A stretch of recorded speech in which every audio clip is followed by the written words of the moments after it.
there was a really tragic piece of action, which was essentially a tragic dress rehearsal for D-Day. And the great and the good who were currently running the country at that time thought it would be a good idea to invade the coastal town of Dieppe in what became known as the Raid on Dieppe, which is a coastal town in northern France, which the Germans controlled. And it was on this day, 84 years ago, on the 19th of August, 1942. Operation Jubilee, they called it, and it ended up as a complete disaster. The purpose, it was said, was to demonstrate to the Germans that the British and the Allies, especially the Canadians, were committed to opening up a Western front in order to support the Soviet Union, which was fighting in the East, because, of course, that was back in the days when we were supporting the communists. Let's not get into the rights and wrongs of that, looked at with the benefit of hindsight, for crying out loud. But they were our allies in World War II, allegedly, at the time as well. And then as soon as World War II ended, they were no longer our allies. They were our bitter enemies. Make that make sense. Anyway, a largely Canadian force of around 5,000 men, supported by around 1,000 British commandos, were tasked with capturing the port and holding it. And it's, as I say, generally regarded as a disaster. And it was claimed that at least the Allies learned lessons. And that's a painting there, a painting from called the Dieppe Raid by Dr. Charles Fraser Comfort, which sits in the Canadian War Museum. Okay. And you can see them running up the beaches and being pelted by fire, but especially by machine guns, which really just cut them down as they ran up there.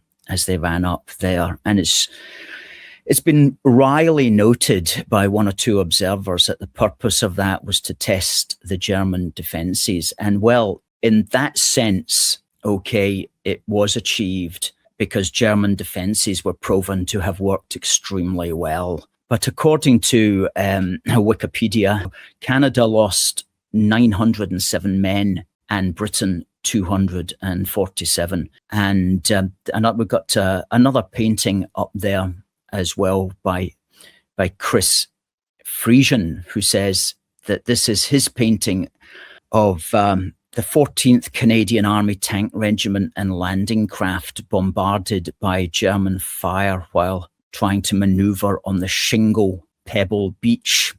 Okay, so we looked at an article on this in the warhistorynetwork.com channel. It says, by early afternoon, the battered ships were finally homeward bound, leaving behind beaches strewn with burning tanks, destroyed landing craft, and the corpses of nearly 1,000 comrades. A shattered General Roberts, who was in charge, dispatched a message to the headquarters of the 1st Canadian Corps, which read, quote, very heavy casualties in men and ships. Did everything possible to get men off, but in order to get any home, had to come to the sad decision to abandon the remainder, which was a joint decision by all the force commanders. And the article continues, of the 7 major Canadian units involved, only one, Les Fusiliers Mont Royal, returned to England with its commanding officer. 70% of the Canadians did not return at all. The Royal Navy suffered over 550 casualties and lost 1 destroyer and 33 landing craft, while the RAF, which had flown nearly 3,000 operational sorties over Dieppe, lost more than 150 aircrew and 106 aircraft, of which 88 were Spitfires. So kind of decimation, really. And when you think about it, that was back in the days, but only 84 years ago, when you could get thousands of young Canadian men to sign up and sacrifice themselves essentially for the motherland of Great Britain. And I doubt that we could do that today. And in many ways, I think that's maybe just as well, because imagine what we would be asking them to sacrifice themselves for. What would we be asking them to die for? Probably you've got to sign up and go and fight for Ukraine or go into the Middle East to, die for Israel or something like that. Things that we shouldn't be getting involved with at all.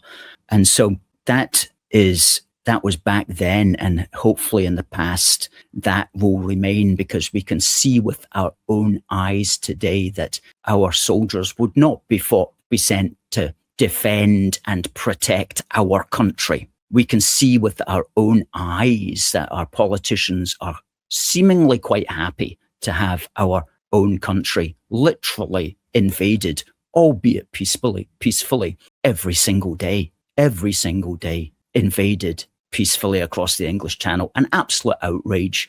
And so no wonder people would not want to do that again.